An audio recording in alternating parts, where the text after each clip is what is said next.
We've got Cardinals at Bills. On paper, this should be pretty straightforward, but we'll get into that in a minute.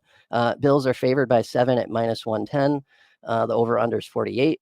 If you went money line, Cardinals are at plus 280, which is a good price. Bills are minus 355, which is a horrendous price. So, you'd have to probably bet with the spread here either way to make any money. I would not bet on this game at all. Instead, I would pivot to Arizona Cardinals inside linebacker props against this Bills rushing attack, which was spectacular to finish out the season last year. I don't know if y'all remember, but around week 10 or so last season, I think it was the Cowboys game where it started. The Bills completely changed their offensive philosophy and went from a pass first team to a run first team. So this feels like a slam dunk for Cardinals inside linebackers for their tackle props over on combined tackles. That's where I would go. I would stay away from the game itself. Too many unknowns. 4:00 game, Broncos at Seahawks. Right now, Vegas has the Seahawks favored at -4.5 for -110. Over under of 42.5 points. If you went money line, it's Broncos plus 170, Seahawks minus 205.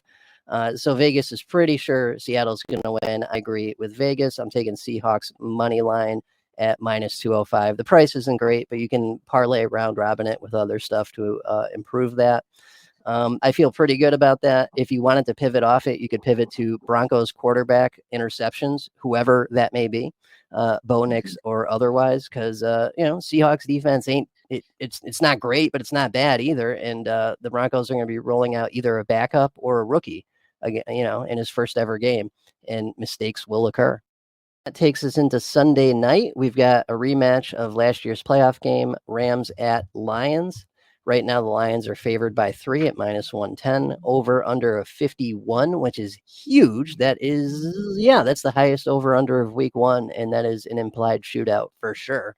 Great game to stream corner from, just throwing it out there. But anyway, if we look at the money lines, Rams plus 140, Lions minus 166. I have no idea who's going to win this game. It was a close, hotly contested game last year. I would assume the same this year. What I would pivot to instead is Rams inside linebacker tackle props. So Ernest Jones, etc. The Lions had, I believe it was the 4th ranked rushing attack in the league last season. And a 2-headed monster at running back, which was excellent.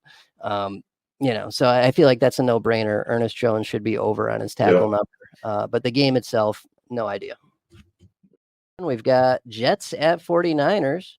49ers are favored by 5.5 at -110. Over unders at 45.5. If you went money line, it's Jets plus 200, Niners minus 245. So Vegas is telling us what we already know. The 49ers are going to win. I would assume that that's very likely. However, we don't know for sure. If Rodgers is actually healthy, can play the entire game, that's a much different Jets team and one that could certainly upset the 49ers. So I'm not touching that with a 10-foot stick, pole, whatever. But instead, I'm going to pivot to under 45.5. And if you're a little worried about that, you can tweak it. You can make it like under 47.5, under 49.5, whatever. You can use an alt line to make it safer if you need to. But the point is, these are two of the best defenses in the entire league, and it's week 1, and they're rusty to begin with, and it's an outdoor game. So that all points towards lower scoring affair to begin with. Thank you for watching the IDP Plus YouTube network. If you enjoyed this video, give it a thumbs up and don't forget to subscribe to our channel. Be sure to tap the bell icon to get notified whenever we upload new content.